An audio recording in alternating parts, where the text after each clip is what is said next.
প্রত্যেক বন্ধুদেরকে স্বাগত জানাবো আপনাদের পছন্দের অনুষ্ঠান ও এই ইউটিউব চ্যানেল শ্রীভৃগু অ্যান্ড মোটিভেশনে। আপনাদের কাছে আজকে আপনাদের সব থেকে বেশি জানার যে টপিকগুলো রয়েছে, যে প্রসঙ্গগুলো রয়েছে তার মধ্যে থেকে একটিকে নিয়ে আলোচনা করতে চলে এসেছি আমরা। আপনারা অনুষ্ঠান দেখছেন আমাদের হয়তো কাছাকাছি কোনো জায়গা থেকে, হয়তো আমাদের শহর কলকাতার বাইরে, রাজ্যের বাইরে, দেশের বাইরে কিংবা দেশের যে কোনো জায়গা থেকে।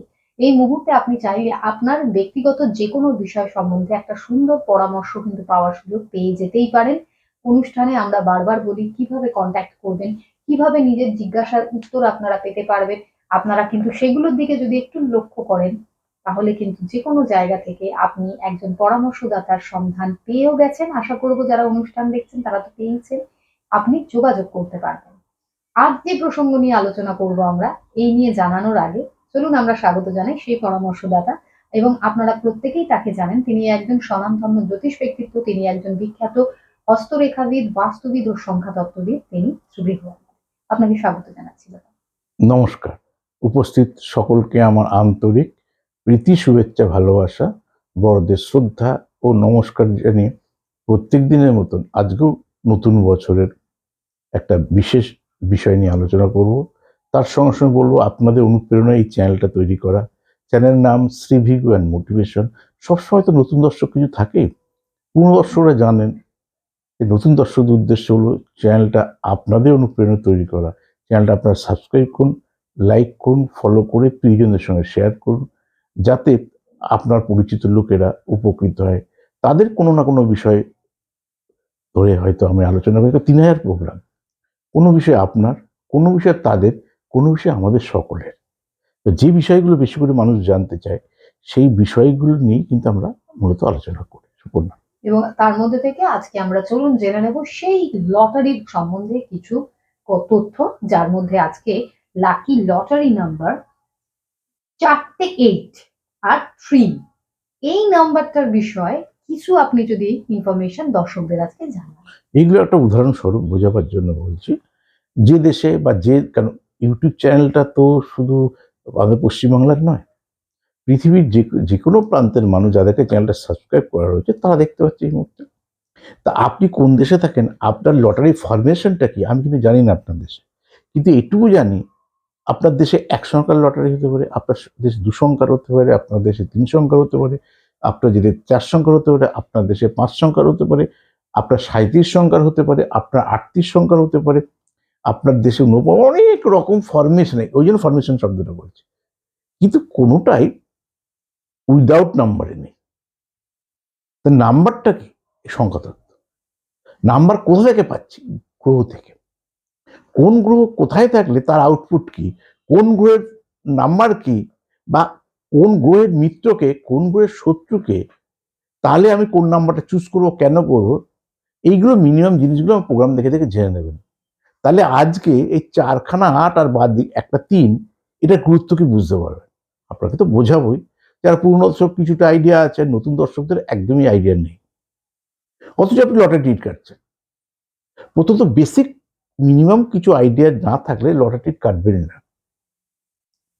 কারণ লটারির টিকিটের 80% কিন্তু আপনার ভাগ্য ওরিয়েন্টেড, শ্রম ওরিয়েন্টেড না। আর 20% পরিকল্পনা ওরিয়েন্টেড। পরিকল্পনা কি কি আছে বলি। ধরুন আপনি চাকরি করবেন, আপনি চাকরি পাবেন জানেন, কিন্তু অ্যাপ্লাই তো করছেন। কোনো একটা দিন চাকরি পেলেন, বা কেউ পেয়েছে, সে কোনো একটা দিনে পেয়েছে, তাহলে সেই দিনটা মানে তার জন্য হয়তো অ্যাপ্রোপ্রিয়েট, সেই বারটা তার জন্য হয়তো উপযুক্ত, সেই তিথিটা তার জন্য হয়তো উপযুক্ত, বা সেই কারণ সে কোনো তারিখে, কোনো বারে, কোনো নক্ষত্রে সে গিয়ে পরীক্ষাটা দিয়েছে, তাই সে পেয়েছে, বা একাধিক দিয়েছে, হয়নি কিন্তু ওটাতে হয়েছে। ঠিক বিচার করলে দেখা যাচ্ছে একটা মানুষ চাকরি পাওয়াটাও যেরকম, লটারির ক্ষেত্রেও ঠিক সেরকমই, যে সে কোনো বিশেষ দিনে পেয়েছে। প্রত্যেক দিনই কেউ না কেউ ফার্স্ট প্রাইজ পাচ্ছে, প্রত্যেক দিনই কেউ না কেউ 9,000 টাকার ঘর পাচ্ছে। আমি এটা ইন্ডিয়ার ওয়েস্ট বেঙ্গলের ব্যাপার টিকিট নিয়ে বোঝানোর জন্য বলছি। একটু আগে বললাম সারা ওয়ার্ল্ডে বিভিন্ন রকমের খেলা রয়েছে, কিন্তু সংখ্যাতত্ত্বের বাইরে না। তাহলে 1 একদম 0, এর বাইরে কোনো সংখ্যা নেই। 1 আর 10, 10 মানে 0, 1 + 0 = 0, তাহলে ওখানে আমাকে মাথায় রাখতে হবে 1+0, এইদিকে তো 1 ধরেই নিয়েছি আগে, তো ওখানে আমাকে 10, ফরমেশনটা হচ্ছে 0। ওইখানে দেখবেন একটা ফর্মুলা আছে, এর আগে বলেছি, যারা এক সংখ্যা লটারি টিকিট কাটেন তারা এটা খুব ইউটিলাইজ করে। আজকে 1 থেকে 10 আছে বলে কিন্তু 5 করতে পারছি, তাই কি হচ্ছে 0-র অপোজিট 5, বা 5-এর অপোজিট 0, 6-এর অপোজিট 1, বা 1-এর অপোজিট 6, 2-এর অপোজিট 7, 3-র অপোজিট 8, বা 8 অপোজিট 3, 4 অপোজিট 9, অথবা 9 অপোজিট 4। কখন এটা অর্ধেক করে ভাঙতে পারছি? 10 আছে বলে। তুমি ভাবো সুমন, এটা 9 হতো, তুমি ভাঙতে কি করলো সংখ্যাটাকে? ভাঙতে পারতে না। তাহলে আমাকে মাথায় রাখতে হবে এই ফর্মুলাটা কমন মাথায় রাখা, কি হলে কি নেবো। তাহলে এটাও বল লটারিতে কি কাজে লাগবে, আমি বোঝাবো। ধরুন এখানে যদি বোঝাই, ধরুন এদিকে 4টে 8 আছে, একটা 3 আছে, এইদিকে রাইট সাইডে রয়েছে 83, তাই না? এই যে ফর্মুলাটা বললাম, এটা কিরকম ভাবে এটাকে ইউটিলাইজ করবে যদি হয় অপোজিট, তার মানে দেখো 83 রয়েছে, 83, তাহলে আমি কি করতে পারি? 83টাকে উল্টে দিতে পারি, 83 আমি 38, মানে এটা পাল্টি নাম্বার বলা হয় অ্যাজ পার যারা লটারি টিকিট কাটেন তারা বলে পাল্টি নাম্বার, মানে যেটা আছে তার উল্টো। কিন্তু 83, 38 এক নয়, দেখতেও আমরা নাম্বারও এক নয়। কেন? সংগত অনুসারে যোগ করলে হয়তো একই আসবে, কিন্তু এক নয় তো। 38 হলে ডান দিকেরটা 8 এলো, আর 83 করলে ডান দিকেরটা 3 এলো, 3 আর 8 এক নয়। কার মিত্রকে কার শত্রুকে, ওই কারণে বলি লটারিতে যদি কখনো পাল্টি নাম্বার কিনতে বড় দোকানে যাবেন, যেমন 38টা আমার ভাগ্যে বলেছে বা 83টা ভাগ্যে বলছি, তারা নিচেরটাও নিয়ে 38 নিই, দেখা গেল আপনার 83টা আপনি ধরুন 38 খেলে গেল। সবসময় ভাগ্যের সবসময় পাল্টি নাম্বার নিতে হয়, তারপরে অপোজিট যদি কখনো না জানেন, আবার পাল্টি নাম্বারটা এরকম ভাবে উল্টে করুন, ব্যাপারটা একই। এটা যে রাইট সাইডে 3 আছে, 3-এর উল্টো একটু আগে বললাম না, 3-এর উল্টো দিকে কি হবে? 8। যে 1 যদি 6 হয়, 2 যদি 7 হয়, 3 8। আবার এখানে 8 আছে, 8-এর উল্টো কি হবে? 3ই হবে, তাহলে 38 হবে, যেটা ইয়েতে পাল্টি নাম্বার বলছে। এর অপোজিট নাম্বারটা সবসময় মুখস্থ রাখতে হবে। এবার কমন ফর্মুলায় চলে আসে, এইসব নম্বর টেবিলে পড়ে থাকবে না। তা আপনি পৃথিবীর যেখানে থাকুন আপনার এই সংখ্যার অধীনে রয়েছে, আপনার ভাগ কাটা লাগবে। এই নাম্বারটা কি জানেন? জানেন না। এখানে কি দিয়েছি? ব্যাকে দিয়েছি 8, পুরোই 8 আছে, কিন্তু ব্যাকে দিয়েছি 8, 4টা 1কে যোগ করুন, 4টা 32, 3 + 2 = 5, এর সঙ্গে 3 যোগ করুন, তাই 3 হচ্ছে আমার 8, 5 আর 3 8, দেখুন সবগুলো 8 হয়ে গেল, তাই না? তাহলে আমার ফাটকা লাকি নাম্বার যদি 8 হয়, তাহলে ব্যাকে নিলাম। আবার ফাটকা লাকি নাম্বার যদি আমার বলেছি এর আগে, আমি যদি মিডিল নেবো তাহলেও 8 আছে, যদি টোটাল যোগ করি তাহলেও আমার 8 হচ্ছে। তাহলে এইসব নাম্বার যদি আপনার কপালে থাকে, এই যে বলে পরিকল্পনা 20%, এবারে কোন তিথিতে যাব, কোন নক্ষত্রে যাব, বা কোন দিনটায় যাব, বা কোন বার, এগুলো অ্যাজ পার আপনার জন্ম তারিখ সাল সময় অনুসারে ঠিক হবে। এটা ব্যক্তিগতভাবে যখন না থাকবেন ততক্ষণ তো ক্যালকুলেশন করতে পারবো না। ওই 20% পরিকল্পনার মধ্যে নাম্বার, 20% পরিকল্পনার মধ্যে আপনার কবে হবে, আপনার কোন দশাতে বা কোন অন্তর্দশায় কোন দিন হবে, কোন বারে কাটা উচিত। একটু আগে বলছিলাম না, এই 20% যে পরিকল্পনা মানে আমার কোন দিনটা ভালো। আপনার ফার্স্ট প্রাইজ নেই, তাহলে কোনোদিনই হবে না, না আছে এখন হবে তখন হবে, তাহলে সেটা কোনো বারে হবে, কোনো তারিখে হবে, সেইগুলো দ্যাট ইজ পরিকল্পনা।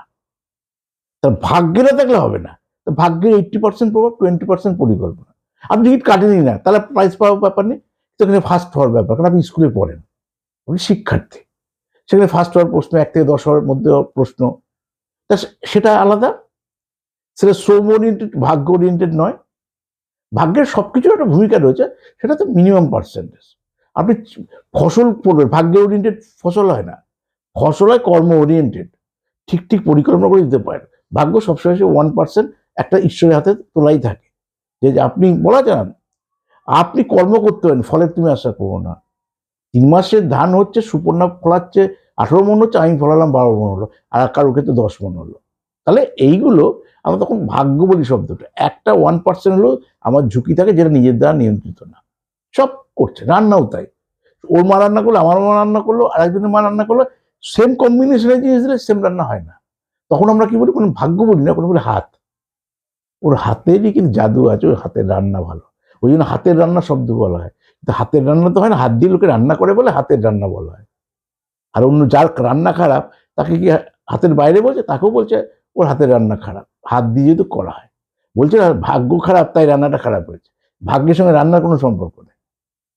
ঠিক সেরকম ভাবে আপনি কি করতে চাইছেন, তাহলে এসে বিচার করে নিন, সে অনলাইনে করুন, লয়ালটি কাটার সঙ্গে যারা যুক্ত, কোনো রকম বাড়তি দায়িত্ব ঝুঁকি না নিয়ে দেখিয়ে নিন, এটা আপনার জন্য শুভ হবে।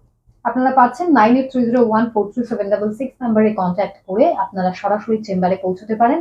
আপনারা প্রত্যেক বুধবার রাসবিহারী এভিনিউ, প্রত্যেক বৃহস্পতিবার, শনিবার, রবিবার খর্দায়, প্রত্যেক শুক্রবার শিয়ালদায় সুযোগ পাবেন।